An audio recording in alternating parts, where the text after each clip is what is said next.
The dust had settled on Evangeline's grave for 730 days before Silas Blackwood found the courage to return to Bitter Creek. The journey from his modest room above the saloon in Cheyenne had taken 3 days on horseback, following the same trail he had ridden with his daughter when he had first purchased the ranch for her 24th birthday.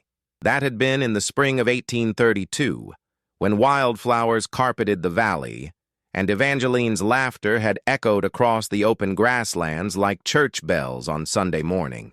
Now, in the autumn of 1836, Silas rode alone through the mountain pass, his weathered face set against the wind, his marshal's badge tucked away in his saddlebag where it had remained since the day he resigned his commission.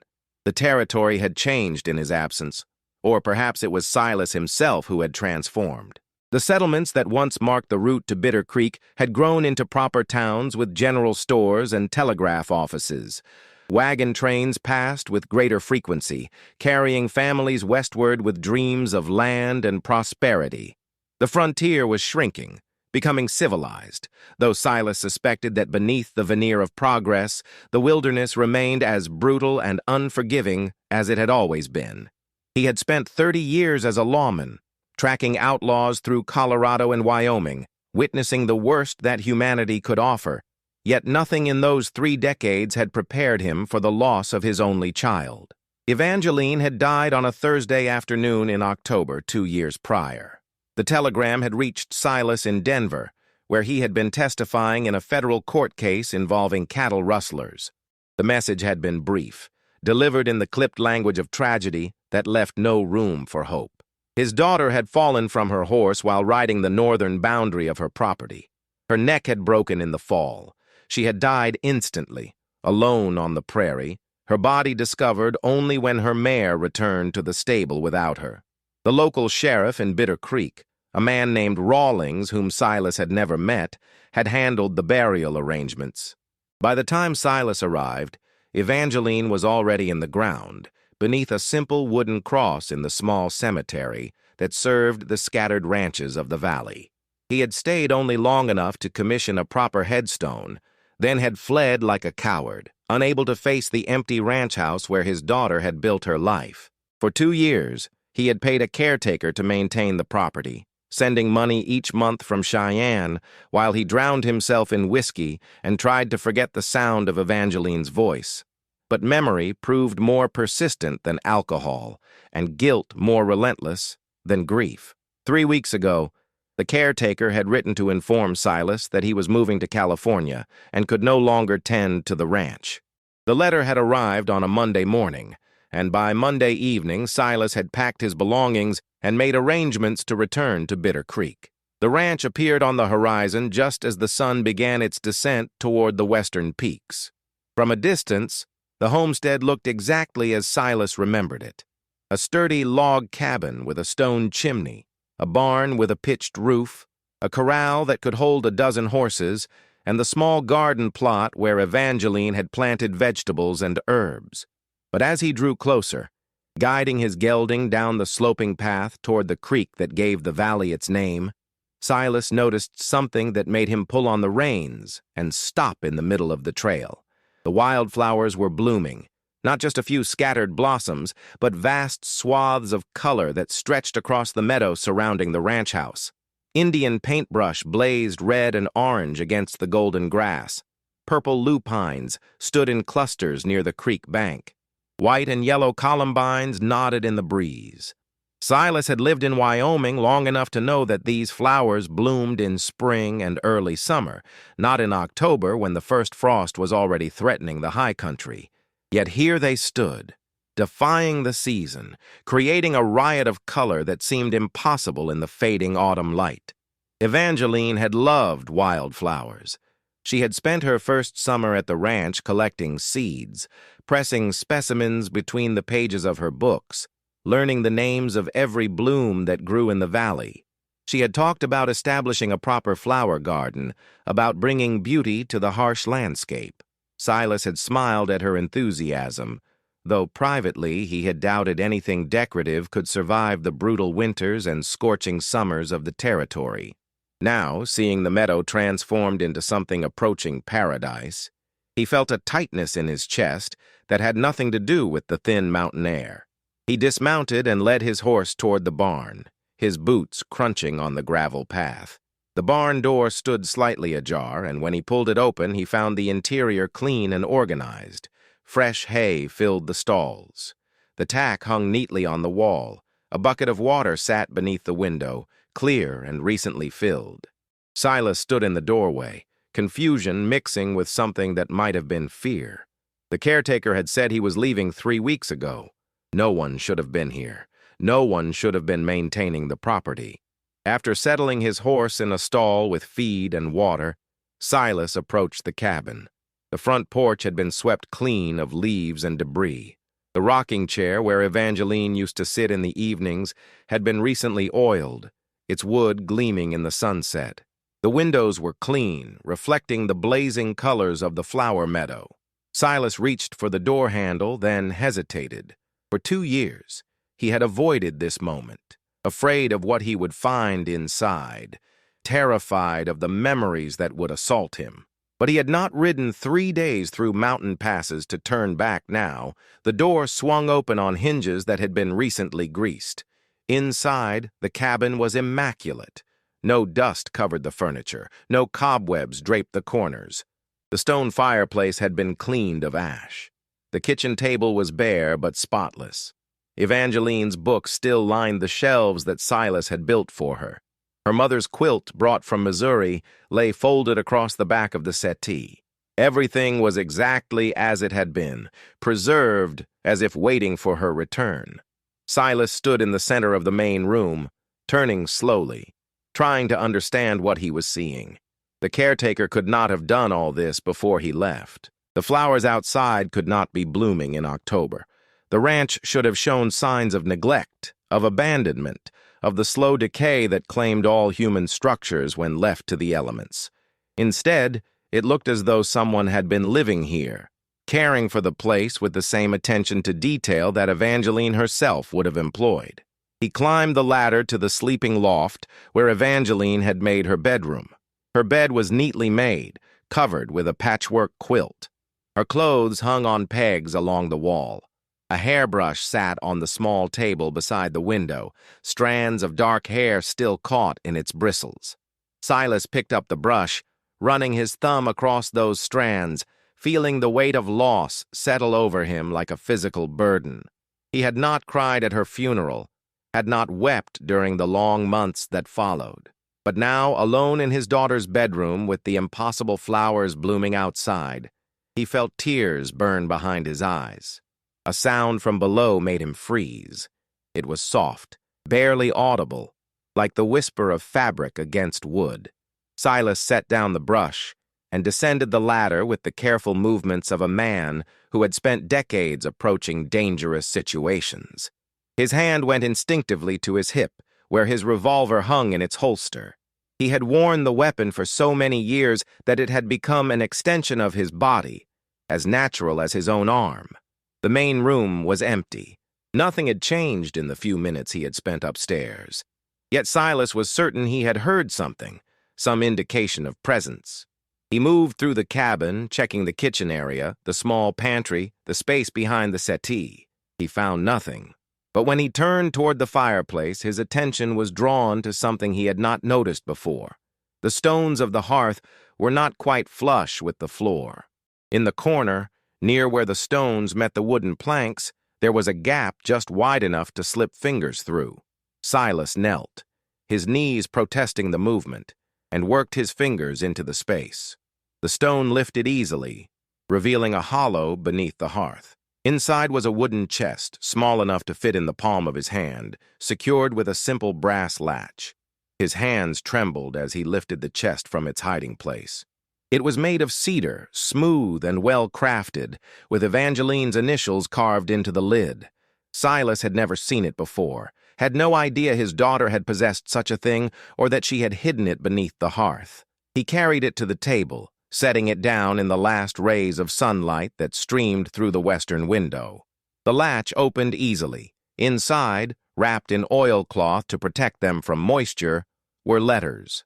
At least 24 of them, tied with a ribbon that Silas recognized as having come from a dress Evangeline's mother had worn.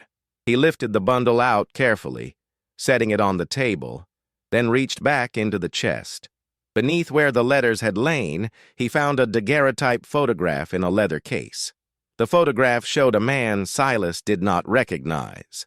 He was perhaps 40 years old, well-dressed in the style of successful ranchers, with dark hair swept back from a broad forehead and eyes that stared directly at the camera with unsettling intensity.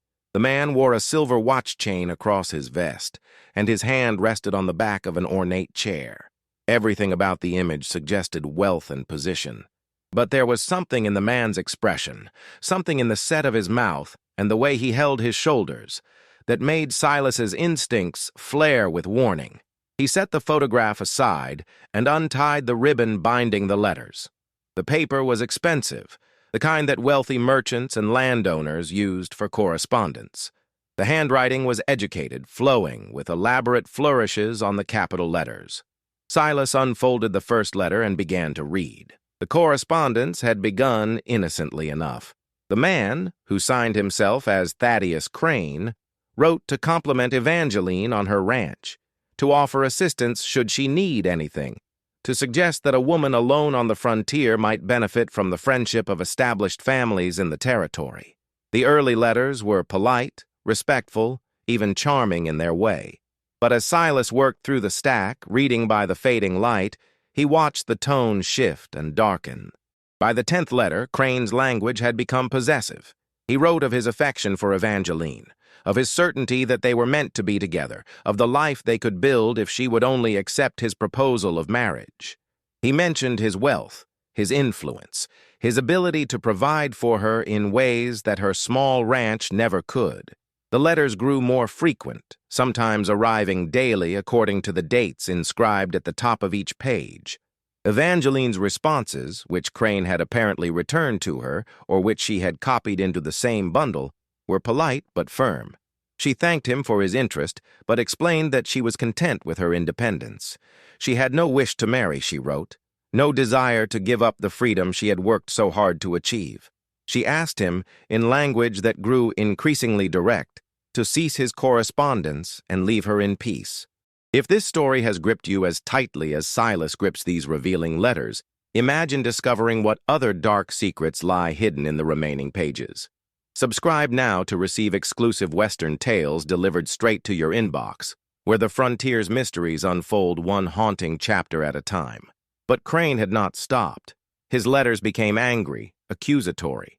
He wrote that Evangeline was being foolish, that she did not understand the dangers facing a woman alone, that she needed his protection whether she realized it or not. He spoke of other women who had rejected him, women who had come to regret their decisions.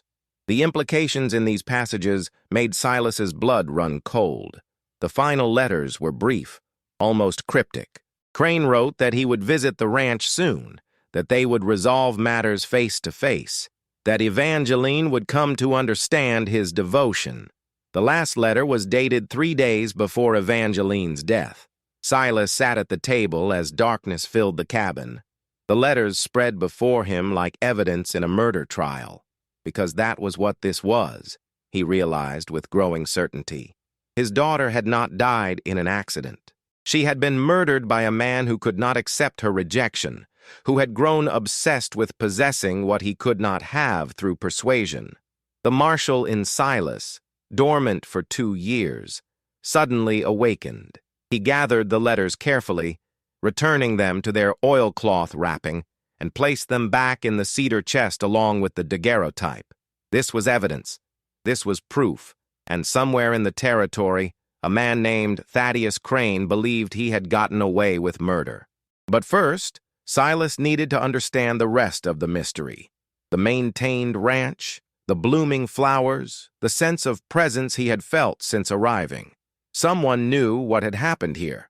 Someone had been caring for Evangeline's home, keeping her memory alive in this impossible garden. And Silas intended to find out who. He lit an oil lamp and carried it outside, walking through the meadow of wildflowers. The blooms seemed to glow in the darkness, holding the last light of day in their petals. Silas moved slowly, searching the ground, looking for any sign of disturbance or explanation. Near the creek, where the columbines grew thickest, he found something that made him stop. Boot prints, small ones, barely visible in the soft earth beside the water. Fresh, made within the last day or two. Someone had been here recently, tending to the flowers, drawing water from the creek. Silas knelt and examined the prints carefully. They were made by a woman's boots, narrow and delicate, the kind sold in the better stores back east. He followed the trail of prints away from the creek, back toward the cabin. They circled the property, moving through the garden, approaching the barn, returning to the house. At the back door, the prints disappeared, suggesting that whoever made them had entered the cabin. Silas tried the back door and found it unlocked. Inside, the small storage room showed signs of recent use. A cloak hung on a peg. A pair of riding gloves lay on a shelf. In the corner, a bedroll had been neatly arranged, as though someone had been sleeping here. The realization hit Silas with the force of a physical blow. Someone was living on the ranch, a woman, judging by the boot prints and the size of the cloak. She had been caring for the property, maintaining Evangeline's home, perhaps even planting and tending the wildflowers that should not have been blooming in October. But who was she, and why had she taken on this task? Silas returned to the main room and sat at the table, the oil lamp casting shadows across the walls. He would wait, he decided. Whoever was living here would return eventually. They would come back to their bedroll in the storage room, to the ranch they had so carefully maintained. And when they did, Silas would have answers.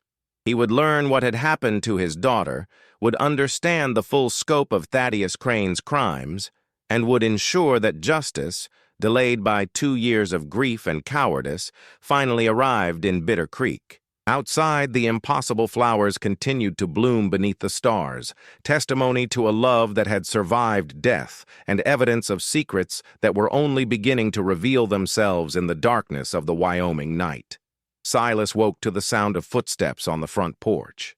Dawn had not yet broken, but the sky beyond the windows held that peculiar gray quality that preceded sunrise in the mountains. He had dozed in the chair at the kitchen table, his hand resting on the butt of his revolver, his body trained by decades of dangerous work to wake at the slightest disturbance. The footsteps were light, cautious, the movement of someone who knew the property well enough to avoid the loose boards that might creak and betray their presence. The door opened slowly, and a figure slipped inside, silhouetted against the pre-dawn light. Silas remained motionless, watching as the figure moved through the room with familiar ease, heading toward the storage room where the bedroll waited. It was indeed a woman, slender and young, wearing a dark dress and a traveling cloak. Her hair was pinned up beneath a bonnet, and she carried a basket that suggested she had been gathering something, perhaps eggs from the henhouse that Silas had not yet discovered on the property. When she pushed open the storage room door, Silas spoke quietly into the darkness. He asked who she was and what business she had on his daughter's ranch. His voice, though soft, carried the authority of 3 decades as a lawman, the tone that suggested resistance would be unwise. The woman gasped and spun around, dropping her basket. Eggs rolled across the floor, their shells cracking against the wooden planks. In the dim light, Silas could see her face, pale and frightened, eyes wide with shock. She appeared to be perhaps 22 or 23 years old, with features that would have been pretty if not marked by obvious exhaustion and something that looked like chronic fear. Her hands went to her throat in a gesture of alarm, and for a long moment she simply stared at Silas as though seeing a ghost. Then she spoke, her voice barely above a whisper, asking if he was Evangeline's father, if he was Marshal Blackwood. When Silas confirmed his identity, the woman's knees seemed to give way. She caught herself against the door frame, breathing hard, and tears began to stream down her face. She said she had been waiting for him, hoping he would come, praying that he would understand. She said her name was Temperance Miller, and that she had information about what had truly happened to Evangeline. Silas stood slowly, careful not to make any sudden movements that might frighten her further. He gestured toward the table, suggesting they sit and talk properly. Temperance hesitated, glancing toward the door as though considering flight, then nodded and moved cautiously into the room. She retrieved a cloth from the kitchen area and began wiping up the broken eggs, her hands shaking so badly that she could barely hold the fabric. Silas took the cloth from her gently and finished the task himself, then poured water from the pitcher into 2 cups and set them on the table. They sat across from each other as the first light of dawn began filtering through the windows. Temperance kept her eyes downcast, her fingers twisting together in her lap. Silas waited, employing the same patience he had used countless times when interviewing witnesses who were afraid or traumatized. He had learned long ago that silence could be more effective than questions, that people needed time to gather their courage before speaking difficult truths. Finally, Temperance began to talk. Her story emerged in fragments, disjointed at first, but gradually forming a coherent narrative that made Silas's hands clench into fists beneath the table. She had come from Pennsylvania 3 years ago, she explained, traveling west with her uncle who had accepted a position managing a mining operation near South Pass City. Her uncle had died of pneumonia during their first winter in the territory, leaving Temperance alone with no family and no means of support. She had taken work as a seamstress in South Pass City, barely earning enough to pay for a room in a boarding house. That was when she had met Thaddeus Crane. He had come into the dress shop where she worked, ordering clothes for his household staff. He had been charming at first, attentive, asking about her circumstances with what seemed like genuine concern. When he learned she was alone in the territory, he had offered her a position at his ranch, suggesting she could serve as a companion to his elderly mother who lived with him. The wages he promised were generous, far more than she could earn as a seamstress. Temperance had accepted, grateful for what appeared to be a fortunate turn of circumstances. The reality had proven far different from the promise. Crane's mother had died years earlier, Temperance discovered upon arriving at his sprawling ranch 30 miles north of Bitter Creek. There was no companion position, no household role that required her services. Instead, Crane had made his intentions clear within days of her arrival. He wanted a wife, or something approximating one, and he had selected Temperance to fill that role. When she had protested, when she had tried to leave, he had made it clear that she had no options. She had no money for passage back east, no connections in the territory, nowhere to go. He controlled everything: her room, her food, her access to the outside world. For more than a year, Temperance had lived as Crane's prisoner, though he never called it that. He referred to her as his betrothed, spoke of their upcoming wedding as though it were an established fact rather than his delusion. He bought her expensive dresses, jewelry, all the trappings of a wealthy man's intended bride. But he also watched her constantly, ensured she had no opportunity to escape, made it clear that any attempt to leave would result in consequences she did not want to imagine. Then, approximately 2 years ago, something had changed in Crane's behavior. He had become obsessed with another woman, someone he had encountered during his business dealings in the territory. He began riding away from the ranch for days at a time, returning in dark moods that frightened even the ranch hands who worked for him. He stopped paying attention to Temperance, which should have been a relief, but instead filled her with a different kind of dread. She had learned that Crane's inattention was often more dangerous than his focus. One evening he had returned to the ranch with a collection of items that he laid out on the dining table: a woman's riding jacket, a pair of gloves, a hat with a distinctive band, several books with a name inscribed inside the covers: Evangeline Blackwood.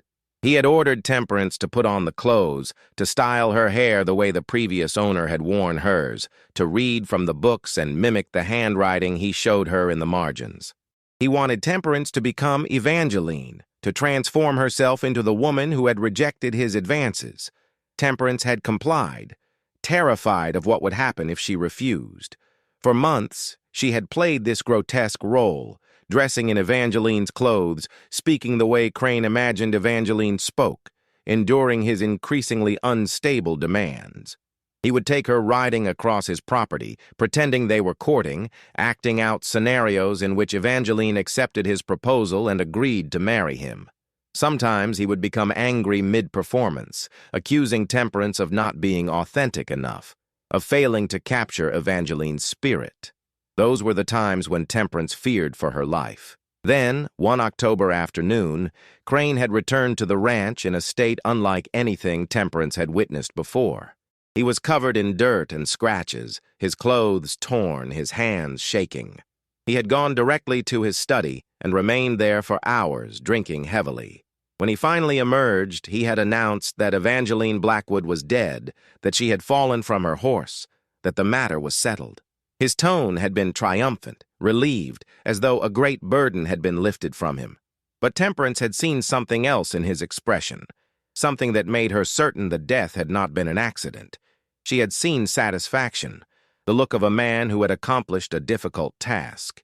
Over the following weeks, as Crane's mood improved and his behavior toward her returned to its earlier patterns of controlling attention, Temperance had pieced together what must have happened. Crane had gone to Evangeline's ranch, had confronted her, and when she had refused him for the final time, he had killed her and staged it to look like a riding accident. Temperance had considered going to the authorities, but Crane was a powerful man in the territory. He owned thousands of acres, employed dozens of men, had connections with territorial officials and business leaders. She was a woman with no family, no resources, no proof of anything except her own suspicions. Who would believe her word against his? And even if someone did believe her, what could they do? Crane would claim she was a disgruntled servant, a woman scorned, someone making wild accusations out of spite.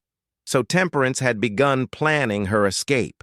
It took her months to accumulate enough money, stealing small amounts from the household accounts when she could, hiding coins and bills in a tin buried behind the barn. She studied maps of the territory, learned the locations of towns and settlements where she might find work and disappear. And she decided that before she left, she would visit Evangeline's ranch, would see for herself the place where the woman had lived and died. What she found had broken her heart. The ranch was beautiful, modest but well-maintained, with clear evidence of Evangeline's careful stewardship.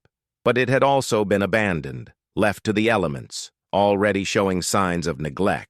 Temperance had learned from people in Bitter Creek that Evangeline's father had arranged for a caretaker, but the man was elderly and visited infrequently, doing only the minimum necessary work.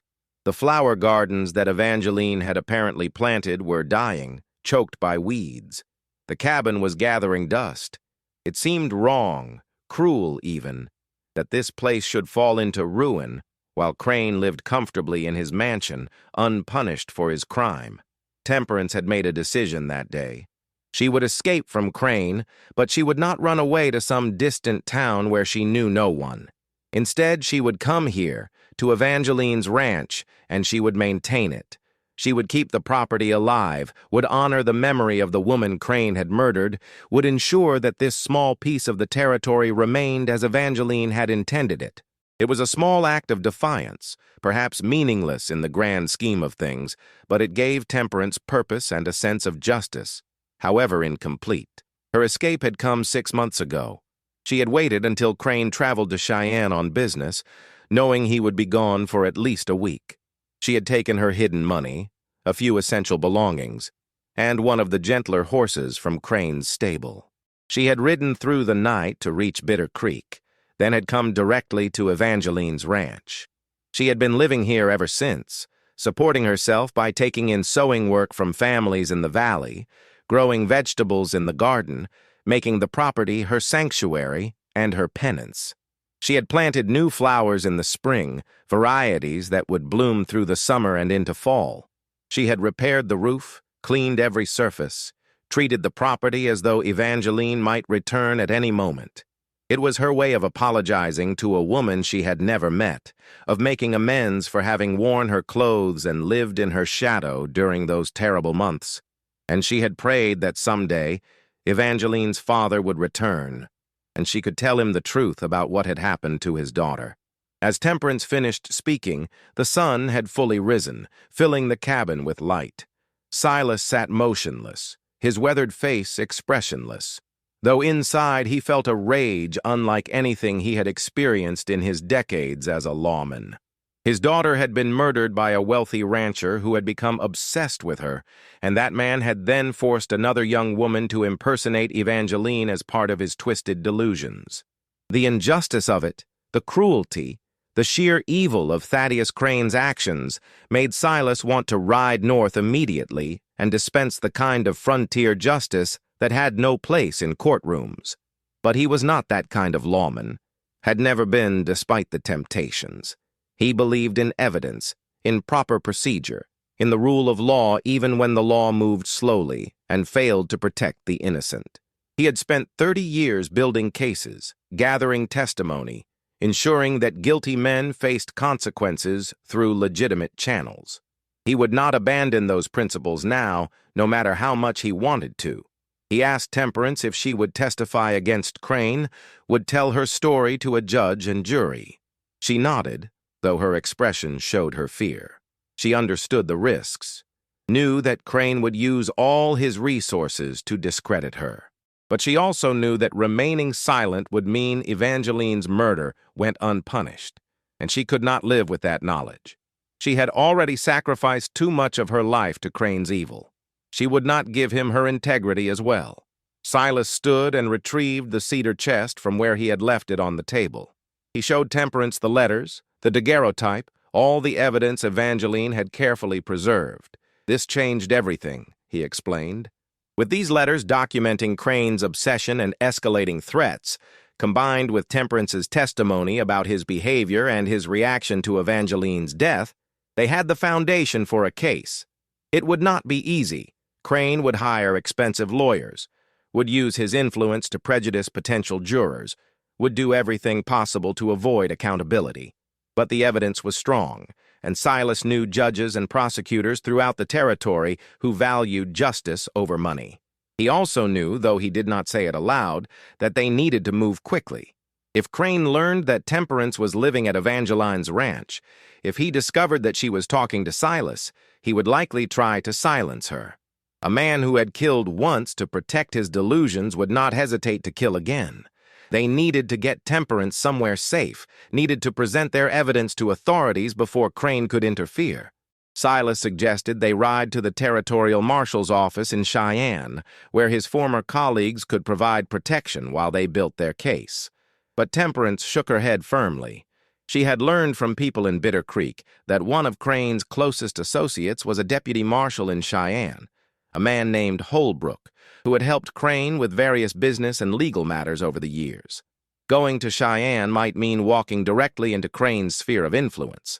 Instead, Temperance suggested they travel to Fort Laramie, where the Army maintained a garrison and where military justice operated independently of territorial civilian authorities. The fort commander, Colonel Harrison, had a reputation for fairness and was known to be skeptical of wealthy ranchers who used their influence to avoid accountability. More importantly, Crane had no connections at the fort, no way to manipulate or intimidate the people there. Silas considered this suggestion and found it sound. Fort Laramie was 3 days' ride east, along well-traveled routes where they were unlikely to encounter trouble. The Army had jurisdiction over major crimes in the territory, particularly those involving violence and intimidation, and Colonel Harrison was indeed known as a man who could not be bought or swayed by local politics. If they could present their case to him, he would ensure it reached the appropriate authorities for prosecution. They spent the remainder of the morning preparing for the journey. Temperance packed her few belongings while Silas organized the evidence, creating a careful inventory of each letter and noting the dates and threatening content. He also wrote a detailed account of everything Temperance had told him, having her read and sign it as a sworn statement. This document, combined with the letters and her eventual testimony, would form the core of their case against Crane.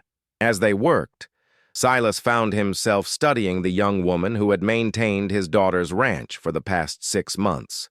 Temperance moved with quiet efficiency, her movements economical and purposeful.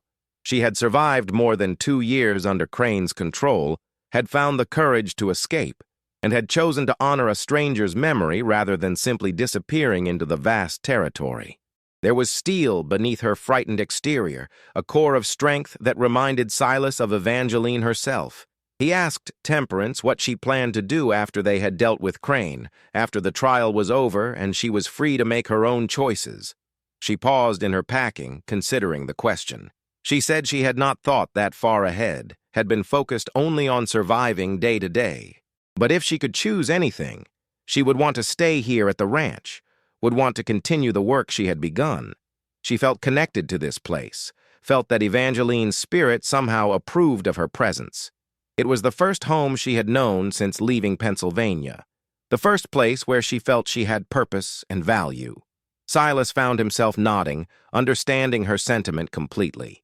The ranch had been Evangeline's dream, her declaration of independence, her stake in the future. Having it maintained by another young woman seeking her own freedom seemed fitting, even poetic. He told Temperance that if she wanted the ranch, it was hers. He would sign over the deed, would ensure she had legal claim to the property. It was what Evangeline would have wanted. He was certain of that. Temperance's eyes filled with tears, but this time they were tears of gratitude rather than fear. She thanked Silas in a voice thick with emotion, promising that she would honor his trust and care for the ranch as Evangeline had intended. It was the first moment of hope Silas had felt in 2 years, the first suggestion that something good might emerge from the tragedy that had claimed his daughter. By early afternoon, they were ready to depart. Silas saddled both horses, checking the cinches and adjusting the stirrups for Temperance's smaller frame.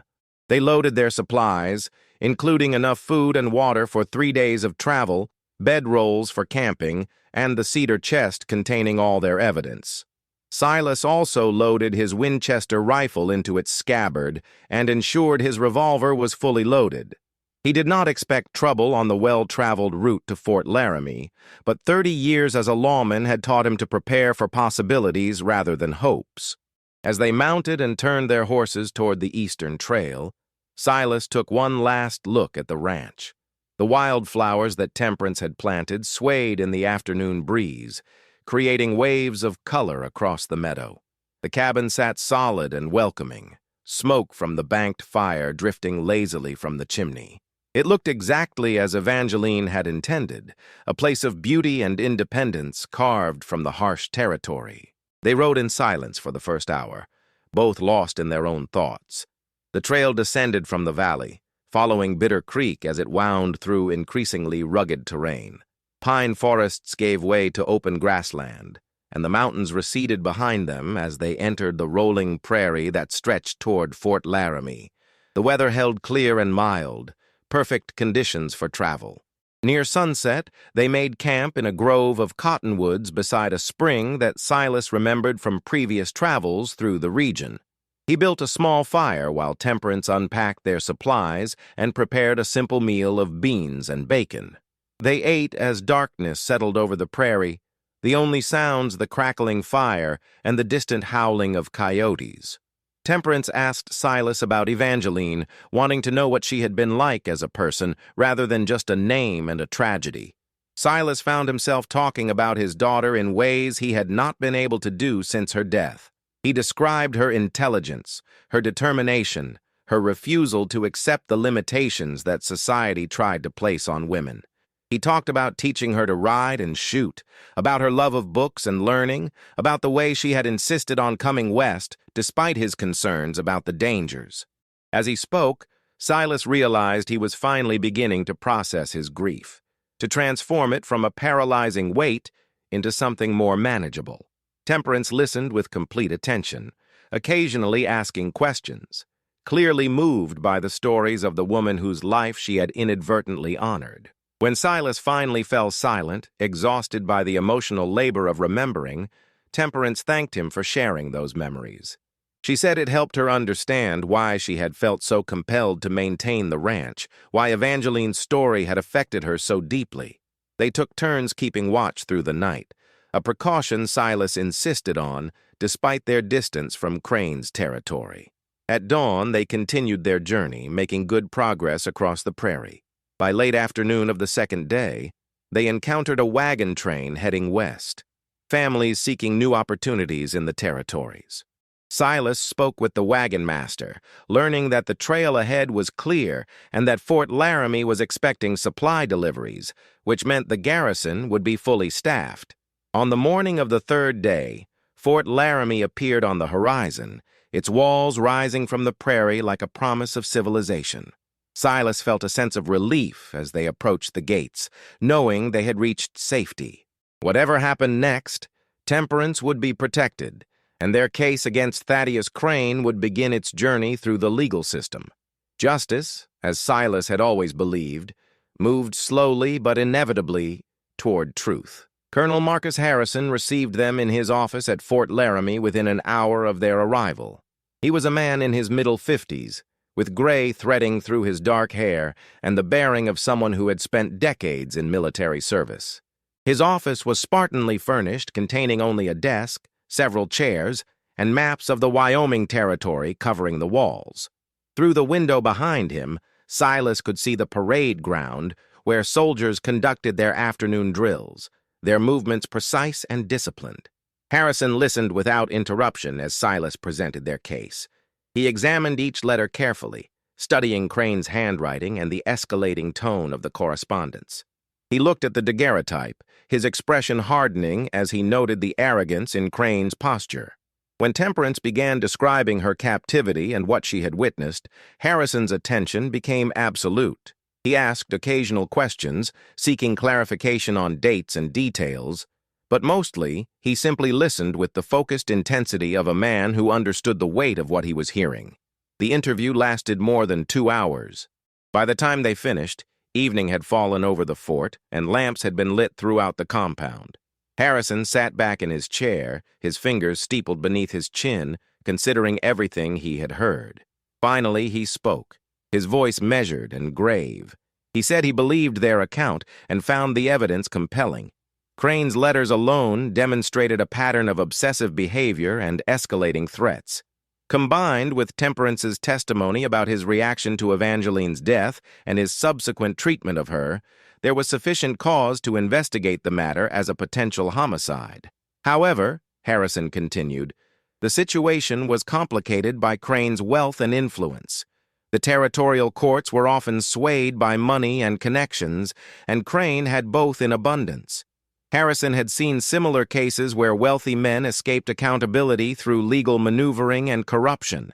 If they pursued this through standard territorial channels, Crane would likely learn of the investigation immediately and use his resources to obstruct justice. Witnesses would disappear or change their testimony. Evidence would go missing. Judges would find technical reasons to dismiss charges. But there was another approach, Harrison suggested.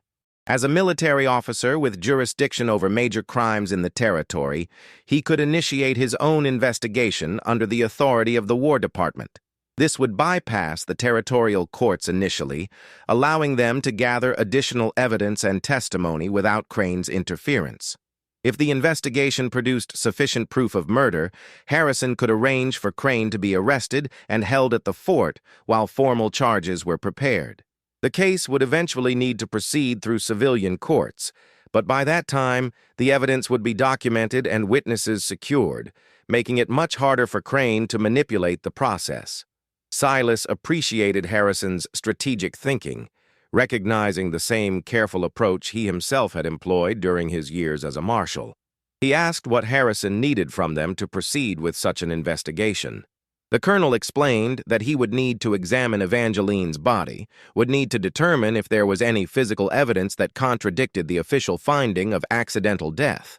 He would also need to interview people in Bitter Creek who might have information about Crane's movements around the time of Evangeline's death, and he would need both Silas and Temperance to remain at the fort where they could be protected while the investigation proceeded.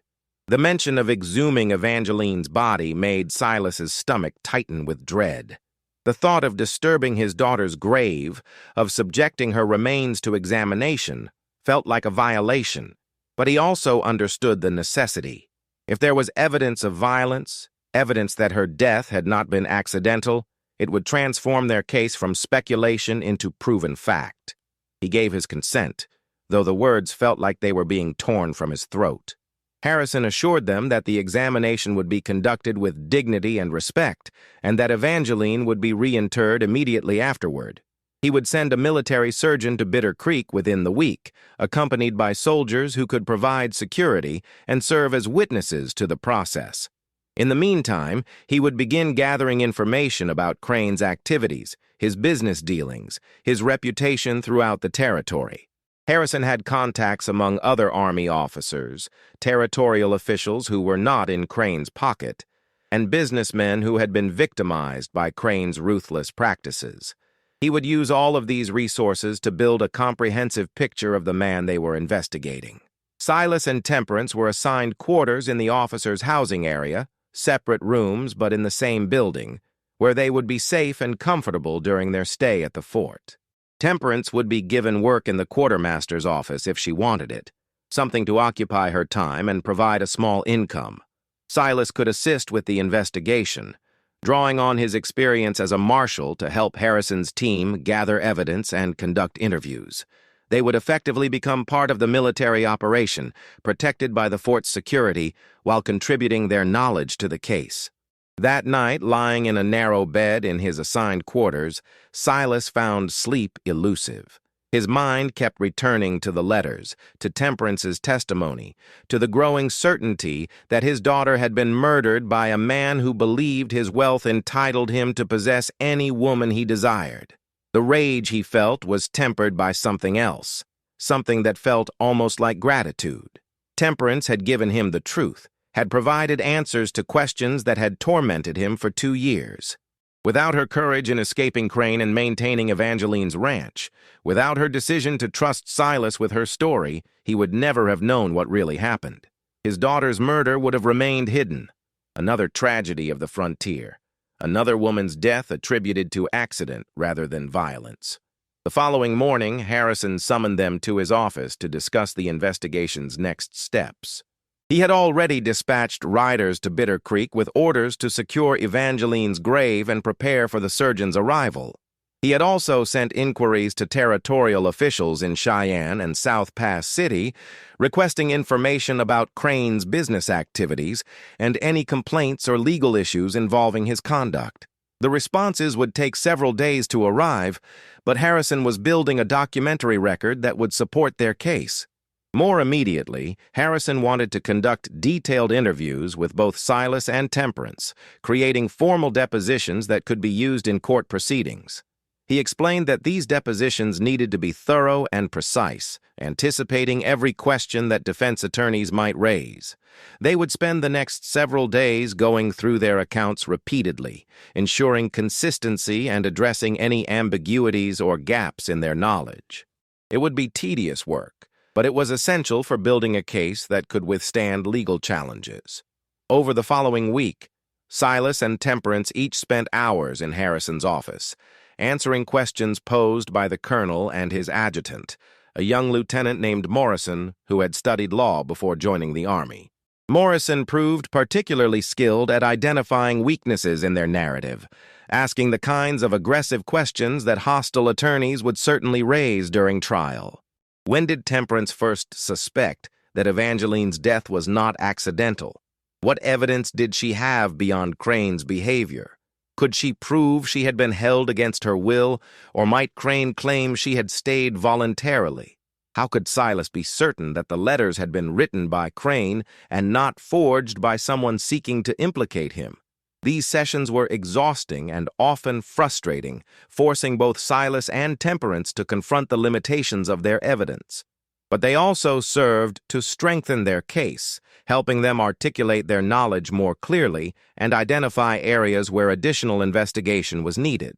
By the end of the week, Morrison had produced 2 lengthy depositions that laid out the entire case in meticulous detail, from Crane's initial contact with Evangeline through Temperance's escape and her 6 months maintaining the ranch. On the 8th day of their stay at Fort Laramie, a rider arrived from Bitter Creek with news from the military surgeon. The examination of Evangeline's remains had been completed. and the results were significant. The surgeon had found evidence of trauma inconsistent with a fall from a horse. Evangeline's neck had indeed been broken, but the fracture pattern suggested manual strangulation followed by the breaking of the neck to ensure death. Additionally, there were healed fractures to her right wrist and several ribs, injuries that had occurred weeks or possibly months before her death. These injuries suggested a history of violence that had not been reported or treated by any physician in Bitter Creek. The surgeon's findings transformed their case from circumstantial to substantive. They now had physical evidence of murder, documented by a military medical officer whose credentials and impartiality could not be easily challenged. Harrison immediately drafted formal murder charges against Thaddeus Crane, citing the surgeon's report, the threatening letters, and Temperance's testimony about Crane's reaction to Evangeline's death. He also added charges related to Temperance's captivity, including kidnapping and unlawful imprisonment, based on her detailed account of being held against her will for more than 2 years. With charges formally filed, Harrison now had the authority to arrest Crane and bring him to Fort Laramie for military detention pending trial. He assembled a detail of 20 soldiers, all experienced cavalrymen who could handle the 3-day ride to Crane's ranch and manage any resistance they might encounter. Silas requested permission to accompany the detail, arguing that his knowledge of Crane and the territory would be valuable.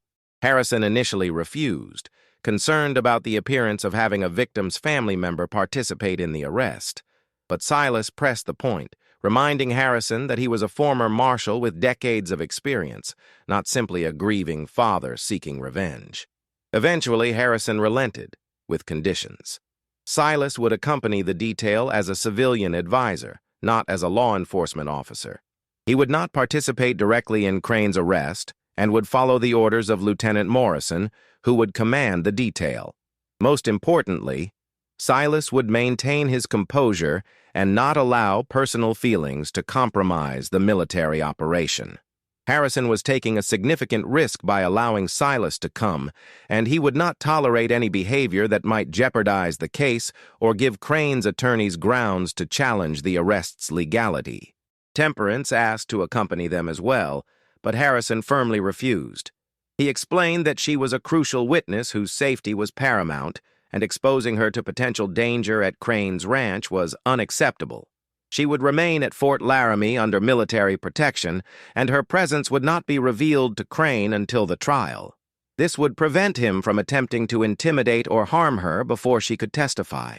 Temperance accepted this decision with obvious reluctance, but she understood the reasoning behind it. The detail departed Fort Laramie at dawn the following day. They rode in formation, a display of military discipline and authority that would leave no doubt about the seriousness of their mission. Silas rode near the front with Lieutenant Morrison, who proved to be both intelligent and pragmatic. The young officer asked detailed questions about Crane's ranch, its layout, the number of men who worked there, potential escape routes. He was planning for various contingencies, ensuring his soldiers would be prepared for any situation they might encounter. As they traveled, Silas found himself reflecting on the strange turns his life had taken. 2 years ago, he had been a respected marshal with a daughter who was building a life on the frontier. Now he was a civilian accompanying a military detail to arrest his daughter's murderer, aided by a young woman who had survived her own ordeal at the same man's hands. The territory he had helped civilize through decades of law enforcement work had revealed itself to be as savage as ever, with wealth and influence providing cover for the worst kinds of evil. They made camp the first night in the same grove of cottonwoods where Silas and Temperance had stopped on their journey to Fort Laramie. The soldiers established a proper perimeter with sentries posted, their military training evident in every aspect of the camp's organization. Morrison joined Silas by the fire, and they discussed what they might encounter at Crane's ranch. The lieutenant had reviewed all available information about Crane's operations and had learned that the man employed approximately 40 workers, including ranch hands, household staff, and men who handled various business matters. Some of these employees were likely loyal to Crane, possibly willing to interfere with his arrest. Morrison's plan was to arrive at the ranch in early afternoon, when most of the workers would be scattered across the property engaged in their daily tasks. The detail would approach openly, making no attempt at stealth, demonstrating that this was an official military operation rather than some frontier vigilante action. Morrison himself would present the arrest warrant to Crane, supported by half the detail, while the other half secured the property and prevented any interference. They would transport Crane back to Fort Laramie in chains, moving quickly to minimize opportunities for rescue or escape. On the afternoon of the third day, they approached Crane's ranch. It was indeed impressive, more an estate than a simple ranch, with a large main house built in a style that would not have been out of place in the East, extensive barns and outbuildings, and corrals that held dozens of horses. Silas could see workers moving about the property, going about their business with no awareness of what was approaching. As the military detail rode up the main drive, activity on the ranch ground to a halt. Workers stopped what they were doing, staring at the formation of soldiers with undisguised concern. Several men emerged from the main house, including one Silas immediately recognized from the daguerreotype. Thaddeus Crane stood on the wide porch of his mansion, his expression showing surprise, but not fear. He was dressed expensively, as always, projecting the confidence of a man accustomed to being in control of every situation. Morrison dismounted and approached the porch, followed by Silas and 6 soldiers. The lieutenant's voice was formal and clear as he identified himself and announced that he was there to execute an arrest warrant issued by Colonel Marcus Harrison of Fort Laramie. He stated the charges: murder of Evangeline Blackwood, kidnapping and unlawful imprisonment of Temperance Miller, and obstruction of justice. He instructed Crane to submit peacefully to arrest and accompany the detail to Fort Laramie for detention pending trial. For a moment, Crane simply stared at Morrison with an expression of utter disbelief. Then his face transformed, rage replacing surprise. He began to speak, his voice rising, demanding to know the meaning of this outrage. He was a respected businessman, he insisted, a pillar of the territorial economy. The charges were absurd, completely fabricated. He knew nothing about any Evangeline Blackwood's death, and as for Temperance Miller, she had been an employee who left his service of her own accord. This was clearly some kind of conspiracy, an attempt to destroy his reputation and steal his property. Morrison remained unmoved by this performance. He repeated his instruction for Crane to submit to arrest, noting that resistance would result in additional charges. Crane turned his attention to his workers, several of whom had gathered near the house. He ordered them to remove these soldiers from his property to defend their employer against this illegal intrusion. For a moment, Silas thought there might actually be violence. Some of the workers looked ready to comply with Crane's orders, their hands moving toward weapons. But Morrison had anticipated this possibility. At a signal from him, the remaining soldiers of the detail moved forward, rifles held ready but not aimed, a show of force that made the tactical situation clear. The detail outnumbered and outgunned Crane's workers, and any attempt at resistance would end badly for everyone involved. More importantly, this was not some local dispute that could be resolved through frontier violence. This was a military operation backed by federal authority, and interfering with it would bring consequences far beyond anything Crane's money could ameliorate. The workers, recognizing this reality, made no move to help their employer. Several actually stepped back, distancing themselves from Crane and his predicament. Silas could see the calculation in their eyes, the recognition that loyalty to a boss was not worth prison or death. Crane saw it too, and his expression shifted from rage to something approaching desperation. He tried a different approach, addressing Morrison directly, suggesting that there had been a misunderstanding that could surely be resolved. He was willing to travel to Fort Laramie voluntarily, he said, to clear up this confusion. There was no need for chains or the humiliation of arrest. He would cooperate fully, would demonstrate his innocence to Colonel Harrison's satisfaction. Surely a man of his standing deserved to be treated with appropriate dignity. Morrison's response was brief and definitive. He was executing an arrest warrant for murder. There would be no negotiation about the terms.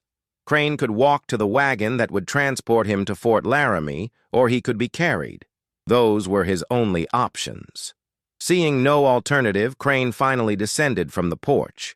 Morrison's soldiers moved forward with chains, securing Crane's wrists behind his back, despite his continued protests.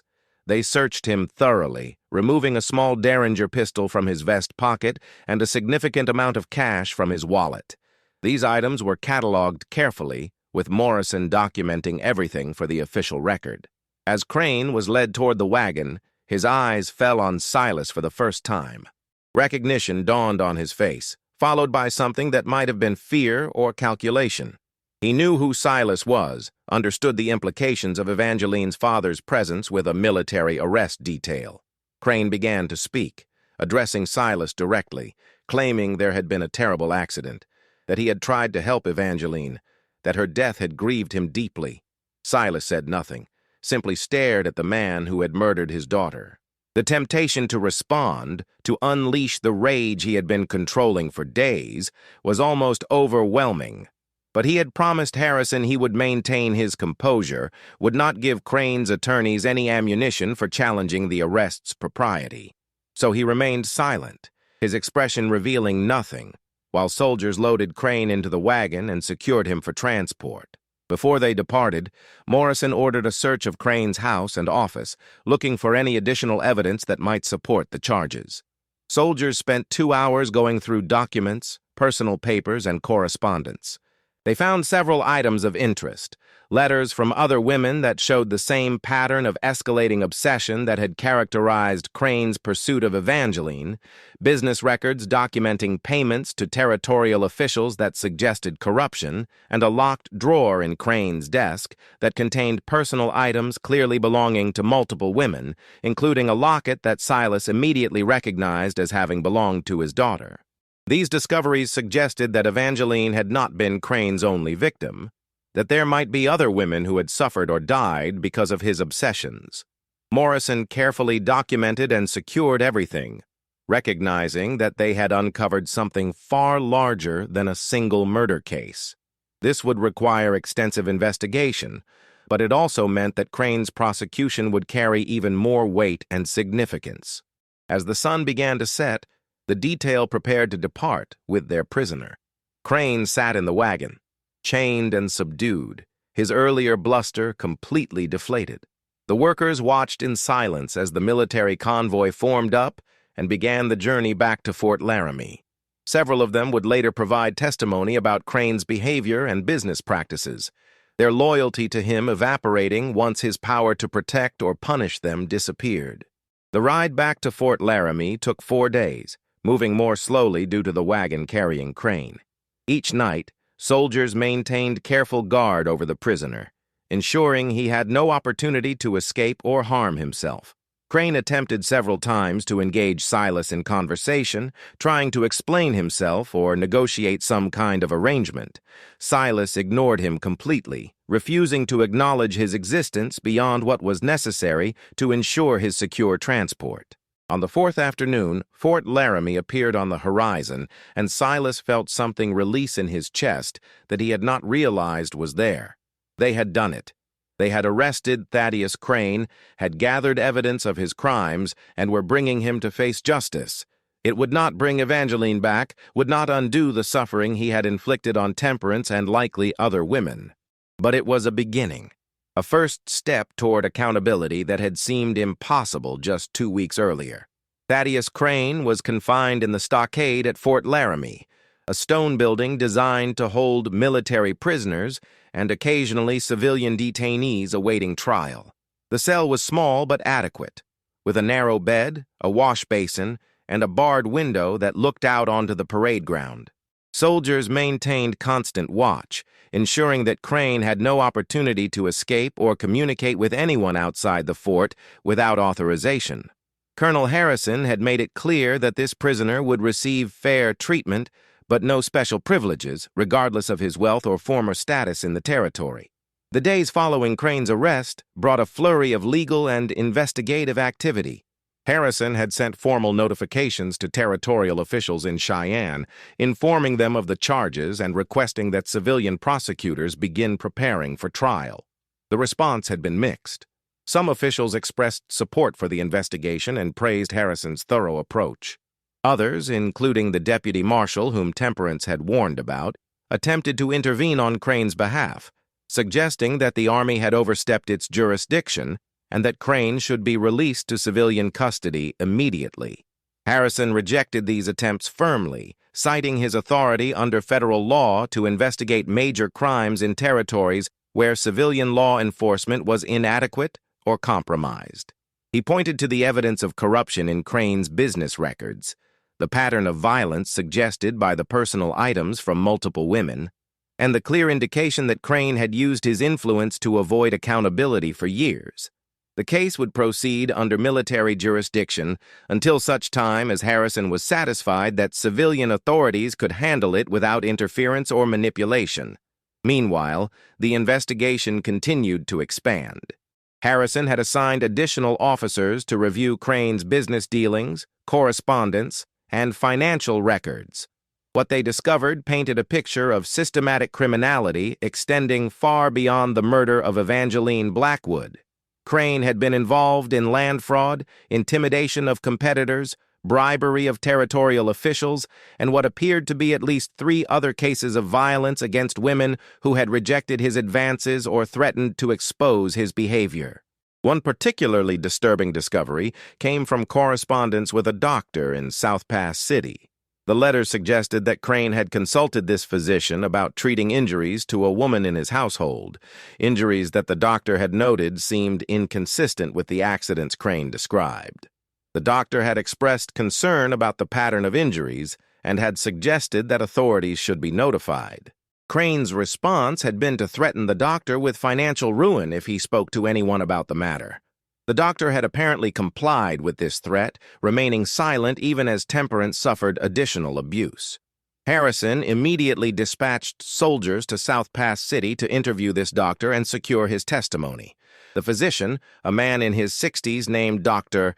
Matthias Grant, was initially reluctant to speak against Crane, still fearful of retaliation despite the rancher's imprisonment. But when shown the evidence already gathered and assured of military protection, Dr. Grant provided detailed testimony about treating Temperance on 3 separate occasions over an 18-month period. The injuries had included broken fingers, severe bruising consistent with being struck repeatedly, and a partially healed burn on her forearm that Temperance had claimed came from a cooking accident, but which Dr. Grant suspected was deliberately inflicted. This testimony corroborated Temperance's account of her captivity and provided medical documentation of the abuse she had endured. It also established a pattern of violence that would be crucial in prosecuting Crane. Defense attorneys would likely attempt to portray Temperance as a disgruntled former employee making false accusations, but Dr. Grant's contemporaneous medical records and his professional observations would be much harder to discredit. Silas spent his days at Fort Laramie assisting with the investigation, drawing on his experience as a marshal to help organize evidence and identify lines of inquiry. He reviewed hundreds of pages of documents, looking for patterns and connections that might reveal additional crimes or victims. He also worked with Lieutenant Morrison to prepare for the eventual trial, anticipating defense strategies and ensuring that their case would withstand aggressive cross-examination. But the work, as important as it was, could not fully occupy his mind or ease the weight of his grief. At night, alone in his quarters, Silas found himself thinking about Evangeline, remembering not just her death but her life. He thought about teaching her to read using his wife's old books, about the way she had insisted on learning to shoot despite her mother's objections, about her determination to make something of herself in a world that offered limited opportunities for women. He thought about the last time he had seen her alive, when he had visited the ranch shortly before accepting the assignment in Denver.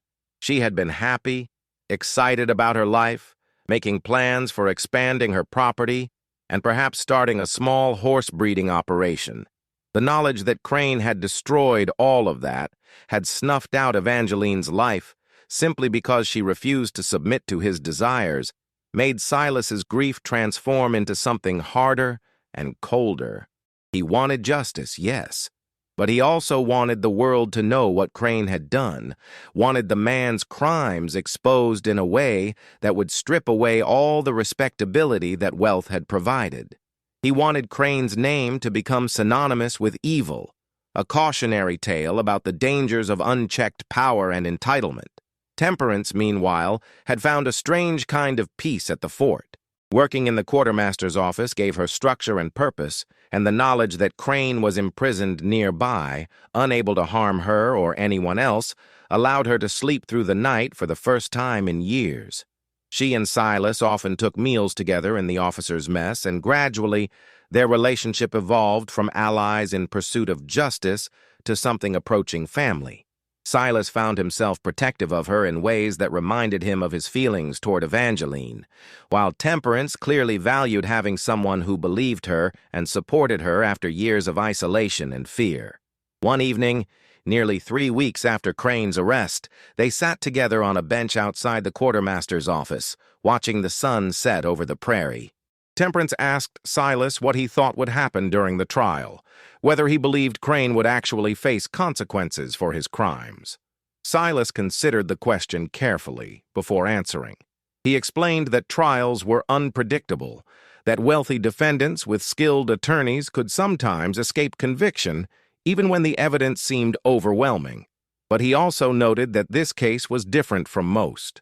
The sheer volume of evidence, the multiple victims, the involvement of military authority, and the careful documentation of every aspect of the investigation all worked in their favor. More importantly, Silas continued, the territory was changing. The frontier lawlessness that had allowed men like Crane to operate with impunity was giving way to more established systems of justice. People were less willing to tolerate violence and corruption, especially when it involved wealthy men preying on vulnerable women. Public sentiment, once it became aware of Crane's crimes, would likely demand accountability in ways that would be difficult for any judge or jury to ignore. Temperance seemed comforted by this assessment, though Silas could see the lingering fear in her eyes. She would have to testify at the trial, would have to face Crane in a courtroom and describe everything he had done to her. The prospect terrified her, but she was determined to see it through. She owed it to Evangeline, she said, and to whatever other women Crane had harmed. Her testimony might be the difference between conviction and acquittal, and she would not let fear prevent her from telling the truth. As autumn deepened into early winter, preparations for the trial intensified. The territorial court in Cheyenne had been selected as the venue, despite concerns about local corruption, because it was the only court with jurisdiction over capital murder cases in that part of the territory. Colonel Harrison had negotiated an agreement with the chief territorial judge, a man named Absalom Wright, who had a reputation for fairness and integrity, to ensure that proper procedures would be followed and that Crane's wealth would not influence the proceedings. Judge Wright had reviewed all the evidence gathered by Harrison's investigation and had found sufficient cause to proceed with trial on charges of first-degree murder, kidnapping, unlawful imprisonment, assault, and conspiracy to obstruct justice. He had also ordered that Crane remain in military custody rather than being transferred to the civilian jail in Cheyenne, acknowledging the legitimate concerns about potential interference or escape if Crane was held in facilities where his money might still carry influence. The trial was scheduled to begin in mid-December, giving both prosecution and defense adequate time to prepare their cases. The territorial prosecutor, a capable attorney named Samuel Fletcher, who had worked with Silas on several cases during his years as a marshal, would lead the prosecution with assistance from Lieutenant Morrison, who would present the military investigation's findings. Crane had hired a team of 3 attorneys from Denver, expensive lawyers with reputations for aggressive defense tactics and courtroom theatrics. In the weeks before the trial, these defense attorneys attempted various strategies to have the charges dismissed or the evidence suppressed. They argued that the military investigation had been improper, that Silas's involvement created bias, that Temperance's testimony was unreliable because she was a troubled woman with a history of mental instability. Judge Wright rejected each of these motions methodically, ruling that the investigation had been conducted properly, that Silas had acted appropriately as a civilian advisor, and that Temperance's competence to testify would be determined by the jury after they heard her account and saw her subjected to cross-examination. The defense also attempted to exclude the letters Evangeline had preserved, arguing that their authenticity could not be verified and that they might have been forged. But handwriting experts hired by the prosecution compared the letters to known samples of Crane's writing from business documents and found them to be genuine. The letters would be admitted as evidence, along with the daguerreotype and all the personal items that had been found in Crane's desk. Perhaps most significantly, Judge Wright ruled that evidence about other potential victims would be admissible at trial. Defense attorneys had fought vigorously against this, arguing that such evidence would prejudice the jury against Crane. But Fletcher had successfully argued that the evidence established a pattern of behavior relevant to proving Crane's intent and state of mind regarding Evangeline's death. The jury would hear about the other women, would see the personal items Crane had collected, would understand that Evangeline was not an isolated incident, but part of a larger pattern of obsessive and violent behavior. As the trial date approached, Fort Laramie began to empty of the key participants in the case. Harrison, Morrison, Silas, and Temperance would all need to be in Cheyenne for the duration of the proceedings, which were expected to last at least 2 weeks. A military escort would transport them and Crane to Cheyenne, ensuring security during the journey and while they were in the territorial capital. The night before their departure, Silas visited Crane in the stockade. He had not spoken to the man since the arrest, had avoided any contact that might compromise the case or give defense attorneys grounds to claim improper conduct. But now, with the trial about to begin, Silas felt he needed to face his daughter's murderer one final time, not as a lawman or an investigator, but as a father.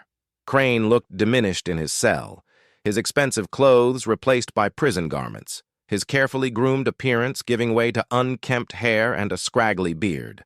But his eyes still held that same arrogance Silas had seen in the daguerreotype, that certainty of superiority that wealth and privilege had instilled.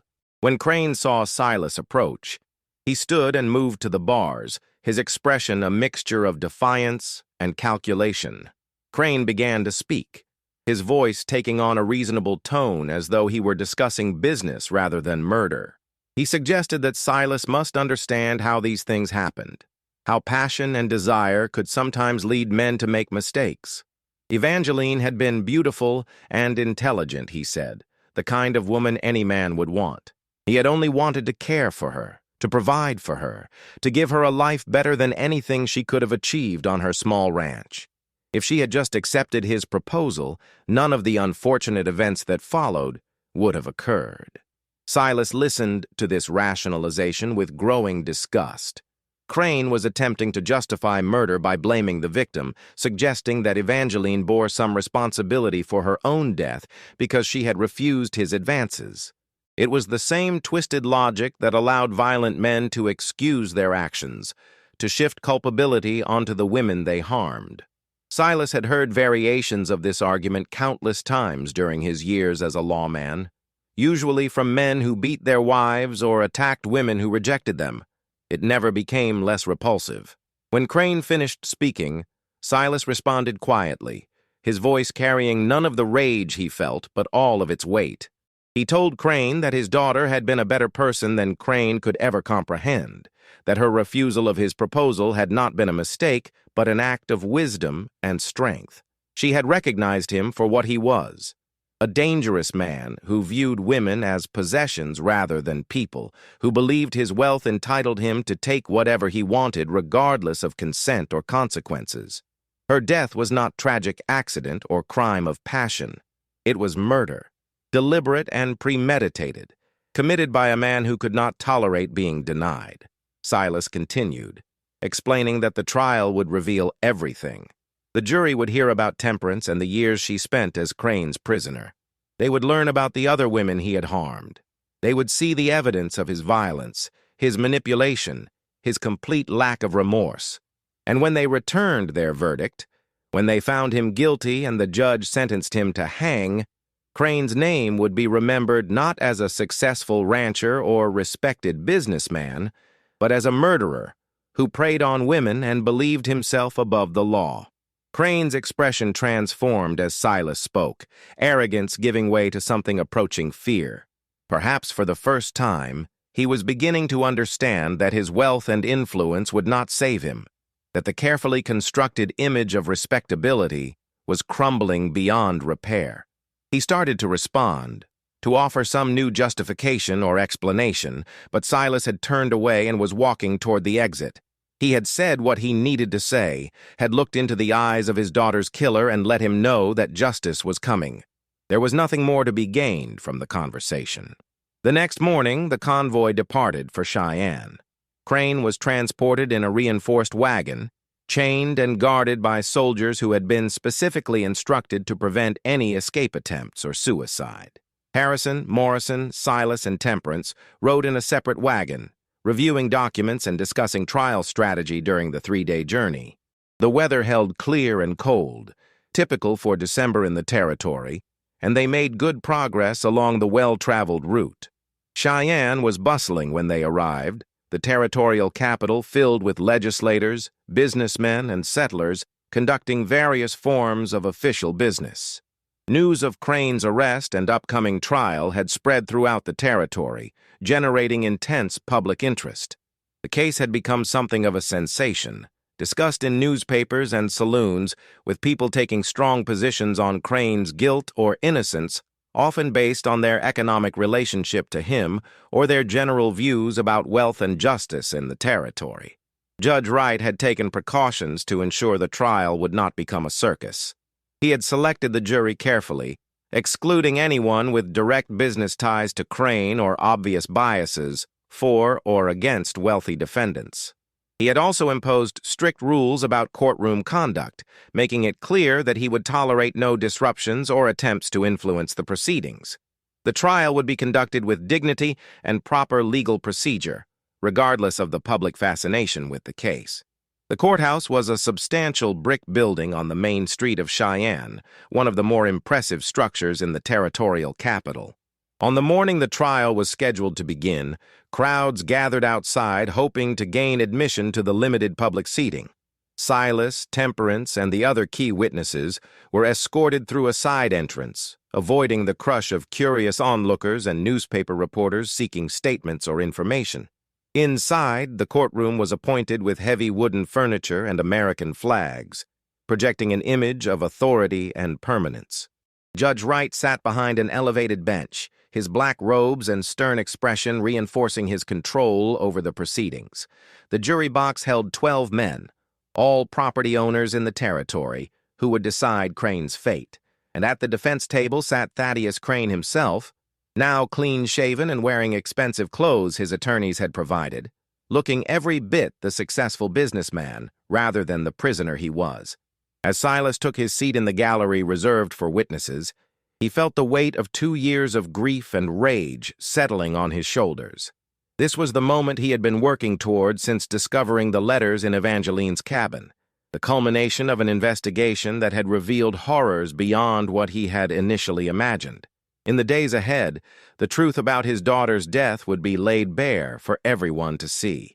Crane would be forced to face the consequences of his actions, and the territory would have to reckon with how its systems had failed to protect vulnerable women from a predator hiding behind wealth and respectability.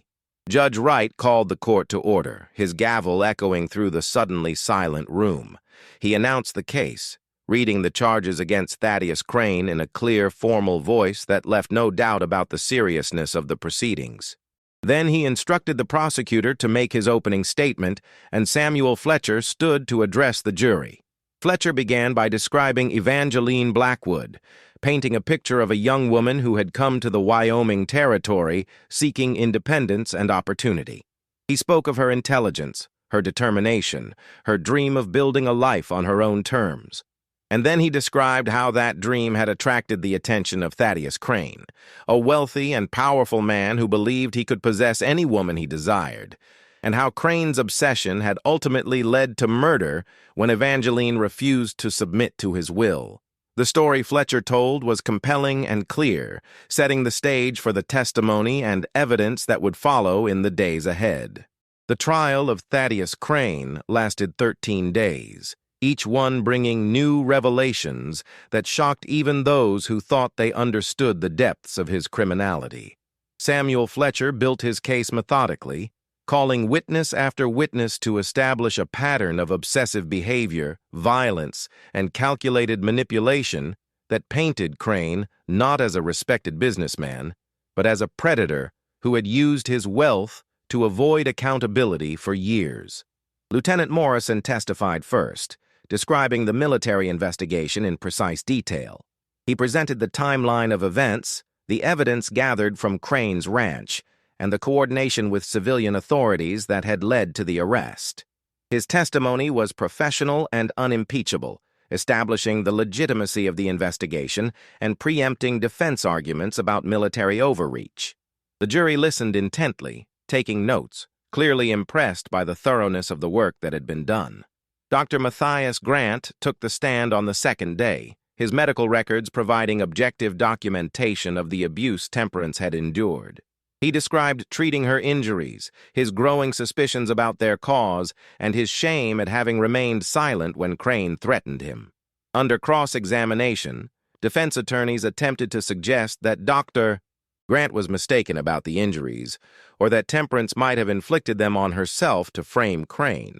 But the doctor held firm, explaining in clinical detail why the injuries were inconsistent with accidents or self-harm, and why his professional opinion was that they resulted from deliberate violence inflicted by another person.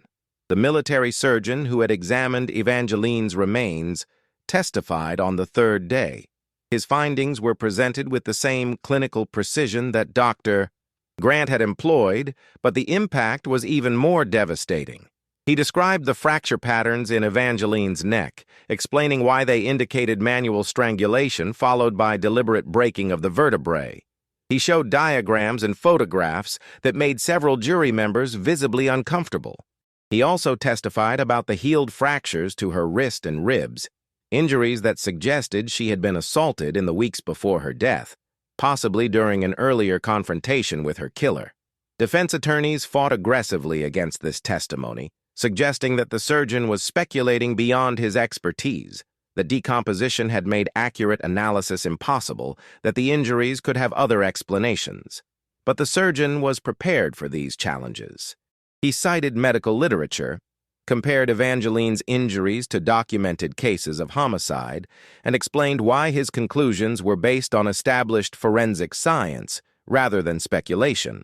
By the time he stepped down from the witness stand, even Crane's expensive attorneys seemed deflated, recognizing that they had failed to shake testimony that formed the foundation of the murder charge.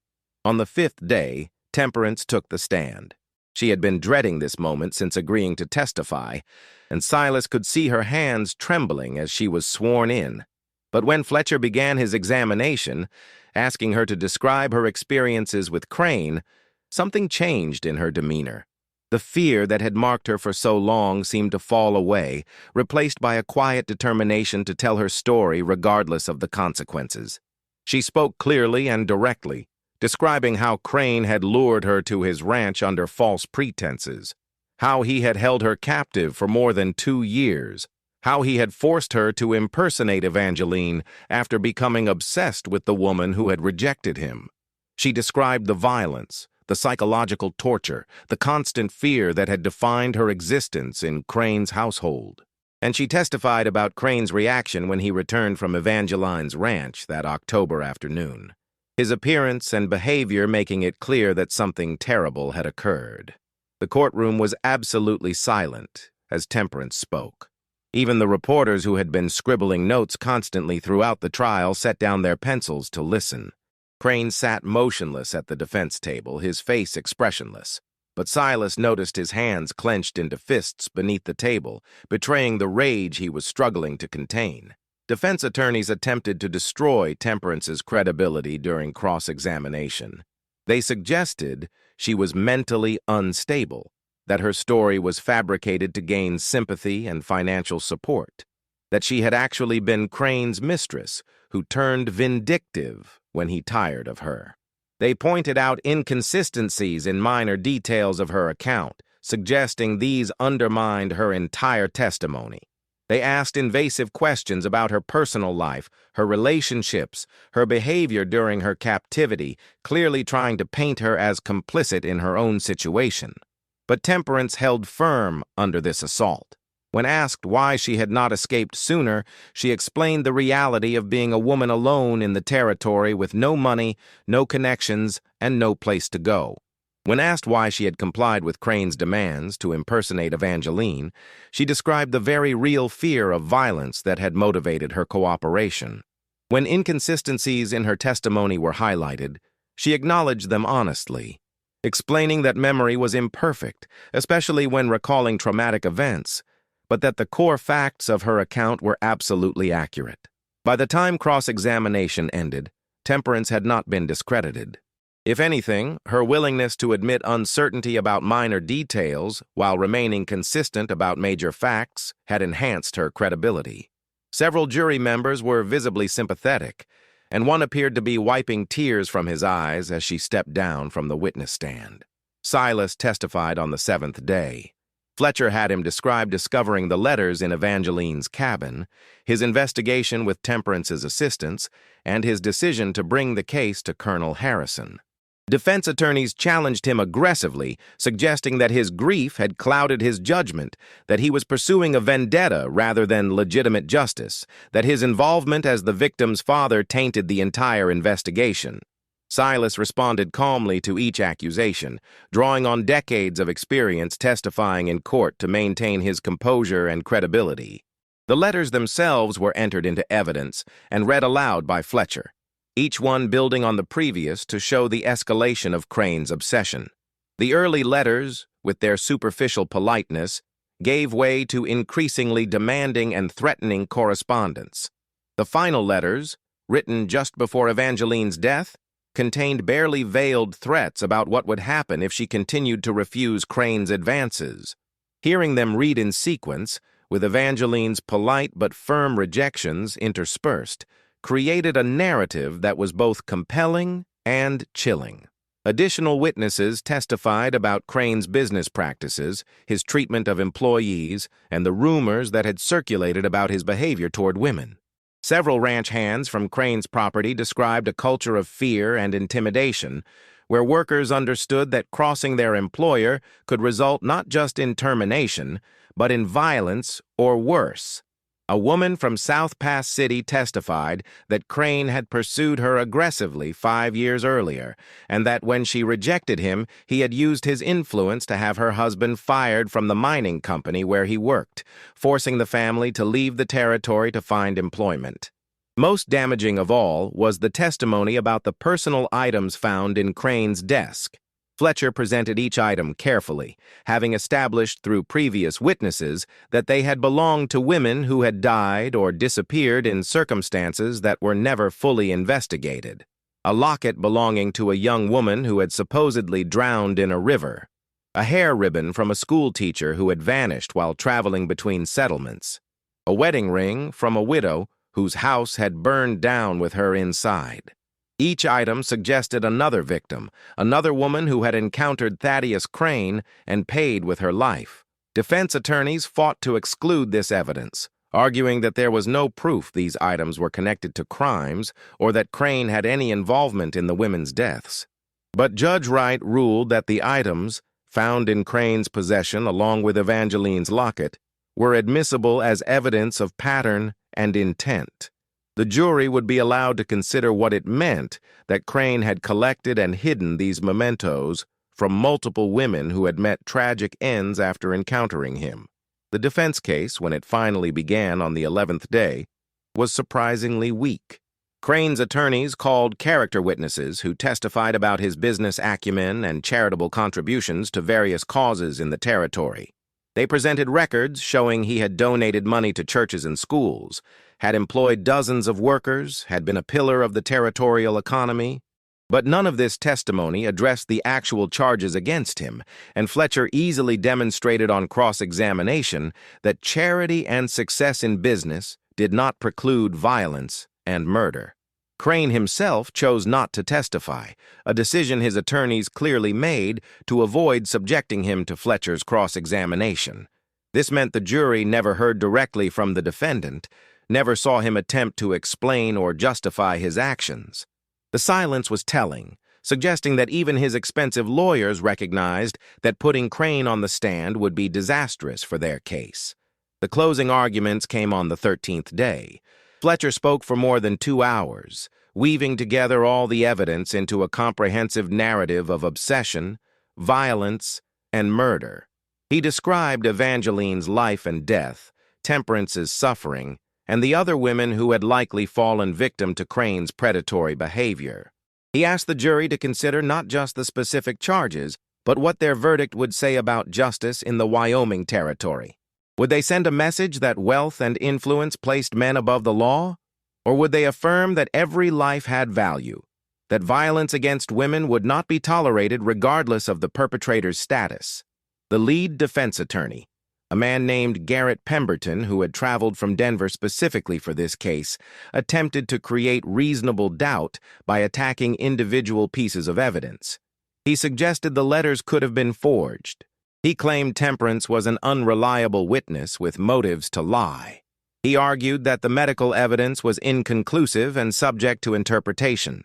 He painted Crane as a successful man who had been targeted by conspirators seeking to steal his wealth and destroy his reputation. But Pemberton's arguments felt hollow after 13 days of testimony.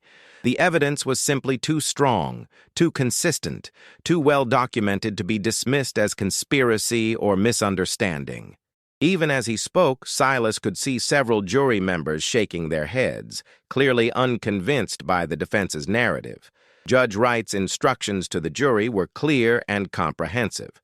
He explained the legal standards for each charge, the burden of proof required for conviction, and the importance of considering only the evidence presented rather than speculation or sympathy. He emphasized that wealth was not a crime, but neither was it a defense against criminal charges. The jury would need to determine, based on the evidence, whether Thaddeus Crane had murdered Evangeline Blackwood, had kidnapped and imprisoned Temperance Miller, and had committed the other crimes with which he was charged. The jury deliberated for 6 hours. During that time, Silas sat in the courthouse hallway with Temperance, both of them too anxious to eat or engage in meaningful conversation. Colonel Harrison and Lieutenant Morrison waited with them, offering quiet support but respecting their need for silence. The wait felt interminable, each minute stretching into what seemed like hours, as they wondered what discussion was occurring behind the closed jury room door. When the jury finally returned, the courtroom filled quickly with spectators who had been waiting for this moment. Judge Wright called for order, then asked the jury foreman if they had reached a verdict. The foreman, a rancher from the northern part of the territory, stood and confirmed that they had. The clerk took the written verdict and handed it to Judge Wright, who reviewed it without expression before returning it to be read aloud. Guilty on all counts: murder in the first degree, kidnapping, unlawful imprisonment, assault, conspiracy to obstruct justice.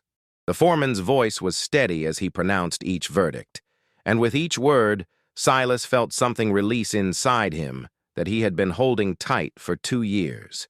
It was not joy, exactly, nor even satisfaction. It was simply the acknowledgement that justice, though delayed and imperfect, had finally arrived. Crane's face went white as the verdicts were read. His attorneys immediately began preparing motions for appeal, but Judge Wright silenced them with a sharp look.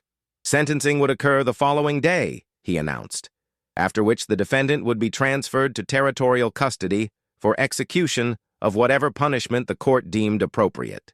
That evening, Silas stood alone on the porch of the boarding house, where he and Temperance had been staying during the trial. The December air was cold and clear, stars visible in the vast Wyoming sky. He thought about Evangeline, about the life she should have had, about the grandchildren he would never know. The verdict did not bring her back. did not undo the violence she had suffered, but it did affirm that her life had mattered, that her death would not be forgotten or dismissed as mere accident. Temperance joined him on the porch, wrapping a shawl around her shoulders against the cold. She asked what he was thinking about, and Silas told her the truth. He was thinking about flowers, about the garden Temperance had planted and maintained at the ranch, about the way Evangeline had loved growing things in that harsh territory. He was thinking about how life persisted even after tragedy, how beauty could emerge from grief if someone was willing to nurture it. The following day, Judge Wright sentenced Thaddeus Crane to death by hanging, to be carried out at the territorial prison in Laramie City within 60 days. The judge's statement accompanying the sentence was brief but powerful. He spoke about the sanctity of human life, the particular evil of violence against women, and the necessity of holding powerful men accountable for their crimes. Crane would die not as a respected businessman, but as a convicted murderer, and his name would serve as a warning about the consequences of believing oneself above the law. This tale of justice emerging from the Wyoming wilderness is just one of many untold stories from the American frontier. If you've journeyed with Silas and Temperance through these chapters of courage and redemption, don't let the trail go cold here. Subscribe now to receive more authentic Western narratives, where ordinary people faced extraordinary challenges and carved their names into history. The frontier holds countless more stories waiting to be told. The weeks that followed were quieter, but no less significant. Silas and Temperance returned to Fort Laramie, where they remained until the execution was carried out in late January. Crane met his end with neither dignity nor remorse, continuing to insist on his innocence even as the noose was placed around his neck. Silas did not attend the execution, seeing no need to witness the physical death of a man who was already destroyed in every way that mattered. Instead, he spent that day at Evangeline's grave in Bitter Creek, which he had visited for the first time since her reburial following the examination. The headstone he had commissioned 2 years earlier stood solid and enduring, her name carved deep into the granite. Silas placed wildflowers on the grave, seeds that Temperance had collected and saved from the garden. He spoke to his daughter, telling her that justice had been served, that Crane would harm no more women, that her death had ultimately led to protection for others. The territorial court moved quickly to settle Crane's estate.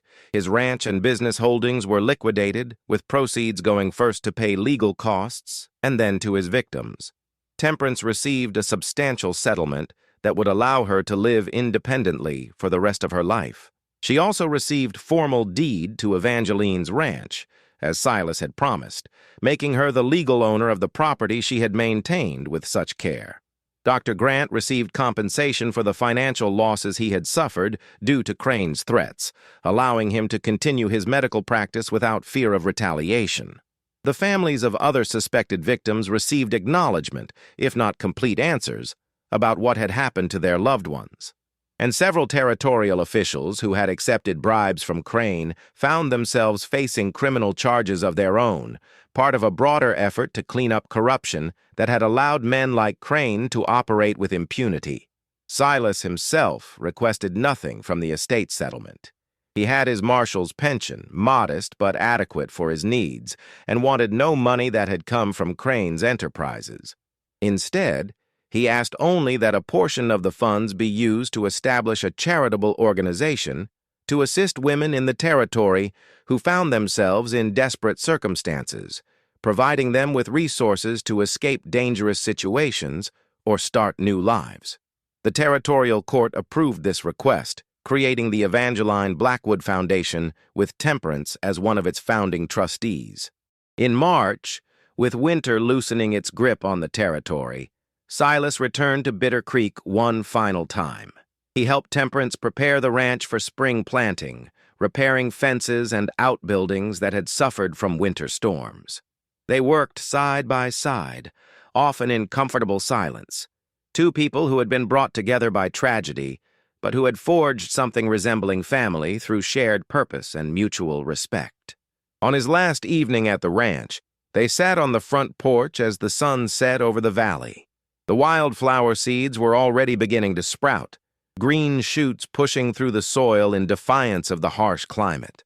By summer, Temperance explained, the meadow would be full of color again, the flowers blooming as they had when she first arrived to maintain the property. It would be beautiful, she said, a living memorial to a woman she had never met, but whose legacy had given her freedom. Silas asked what Temperance planned for the future, whether she would remain at the ranch or eventually move on to other opportunities. She was quiet for a moment, considering the question.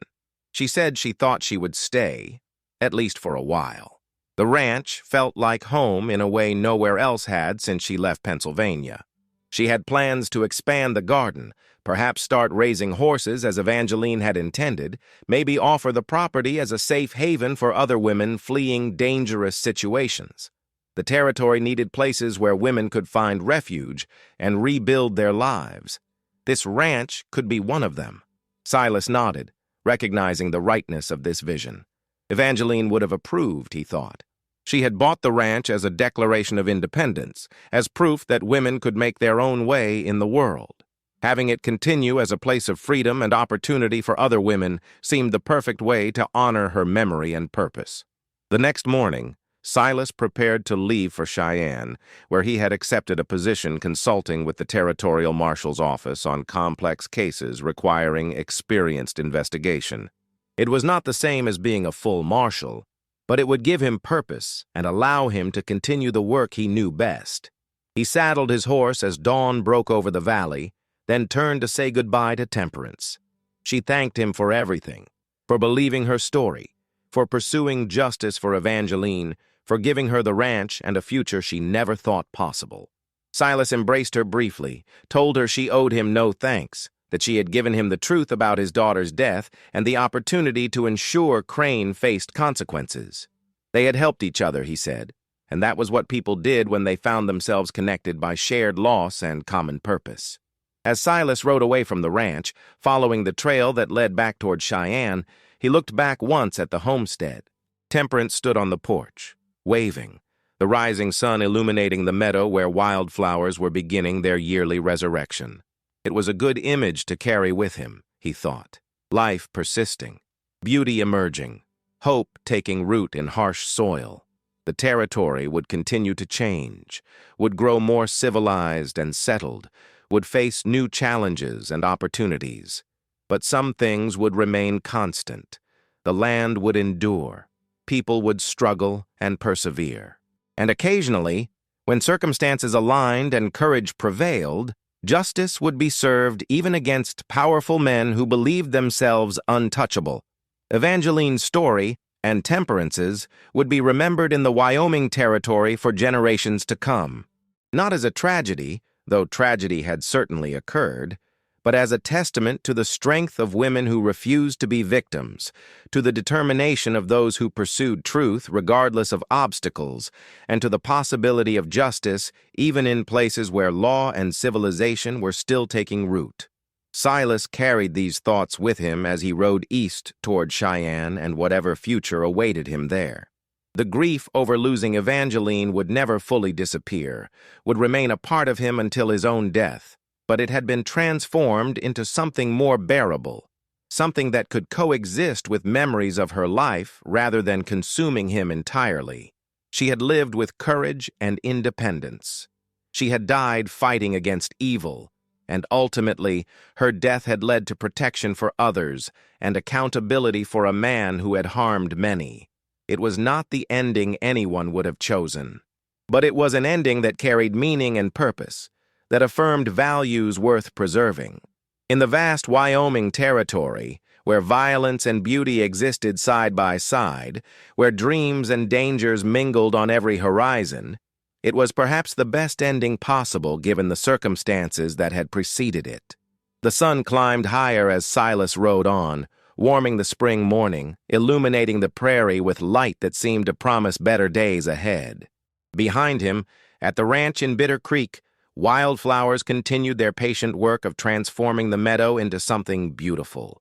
And somewhere, in whatever realm existed beyond this life, Silas hoped that Evangeline knew her story had been told, her death had been answered, and her legacy would endure in the territory she had loved enough to call home.